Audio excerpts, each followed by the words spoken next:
యువతకు ఉద్యోగ ఉపాధి అవకాశాలు కల్పించడమే లక్ష్యంగా తెలంగాణ ప్రభుత్వం కీలక నిర్ణయం తీసుకుంది. రాష్ట్రంలో ఉన్న 65 ఐటీఐలను అడ్వాన్స్డ్ ట్రైనింగ్ సెంటర్స్ గా మార్చాలని డిసైడ్ అయింది. ఇందుకోసం టాటా టెక్నాలజీస్ లిమిటెడ్ తో ఒప్పందం చేసుకుంది. ఆధునిక పరిశ్రమల అవసరాలకు అనుగుణంగా యువతను తీర్చిదిద్దేందుకు ఇండస్ట్రియల్ ట్రైనింగ్ ఇన్స్టిట్యూట్లను ఆధునిక సాంకేతిక కేంద్రాలుగా మార్చుతూ నిర్ణయం తీసుకుంది తెలంగాణ ప్రభుత్వం. ఇందులో భాగంగా రాష్ట్రంలోని 65 ఐటీఐలను అడ్వాన్స్డ్ ట్రైనింగ్ సెంటర్లుగా అప్గ్రేడ్ చేస్తూ టాటా టెక్నాలజీస్ లిమిటెడ్తో ఒప్పందం చేసుకుంది. హైదరాబాద్లోని మల్లేపల్లి ఐటీఐలో ఏటీసీలకు భూమి పూజ చేశారు సీఎం రేవంత్. ఏటీసీల్లో అధునాతన సామాగ్రి, సాంకేతికత ఏర్పాటు చేస్తారు. ట్రైనింగ్ ఇచ్చేందుకు 130 మంది నిపుణుల్ని టీటీఎల్ నియమిస్తుంది. ఏటీసీల్లో ఏటా 15,860 మందికి 6 రకాల లాంగ్ టర్మ్ కోర్సుల్లో, 31,200 మందికి 23 రకాల షార్ట్ టర్మ్ కోర్సుల్లో శిక్షణ ఇస్తారు.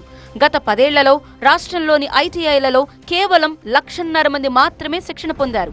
ఈ ఏటీసీలతో రానున్న 10 ఏళ్లలో 4 లక్షల మందికి శిక్షణ అందించనున్నారు.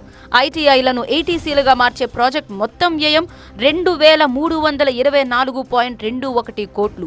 ఏటీసీలు కేవలం వేర్వేరు కోర్సులో శిక్షణకే పరిమితం కాకుండా నైపుణ్యాభివృద్ధి కేంద్రాలుగా పనిచేయనున్నాయి. రాష్ట్ర ప్రభుత్వం టాటా సంస్థ కలిపి 2,324 కోట్ల రూపాయలతోటి 65 ఐటీఐలను సాంకేతికంగా రోబోట్స్ నుంచి మొదలు పెడితే అత్యంత అధునాతనమైన మెషినరీ తీసుకొచ్చి అందరికీ ట్రైనింగ్ ఇచ్చి, ఐటీఐలో ఉండే లెక్చరర్స్కి కానీ ఐటీఐలో ఉండే టీచింగ్ స్టాఫ్కి కూడా ట్రైనింగ్ ఇచ్చి మీ విద్యార్థులు అందరూ కూడా శిక్షణ ఇవ్వడానికి అవసరమైన కార్యాచరణను, ప్రణాళికలను అన్నిటిని తీసుకొని రాష్ట్ర ప్రభుత్వం ముందుకు వచ్చింది. ఏటీసీలు ఔత్సాహిక పారిశ్రామికవేత్తలతో పాటు చిన్న, సూక్ష్మ, మధ్య తరహా పరిశ్రమలు, భారీ పరిశ్రమలకు టెక్నాలజీ హబ్ గా పనిచేస్తాయి. ఏటీసీల్లో వేర్వేరు కోర్సుల్లో శిక్షణ పొందిన వాళ్లకి టీటీఎల్ ఉద్యోగ అవకాశాలు కల్పించనుంది. అలాగే ఏటీసీలు భవిష్యత్తులో తమ సేవలను పాలిటెక్నిక్, ఇంజనీరింగ్ విద్యార్థులకు కూడా అందజేయనున్నాయి.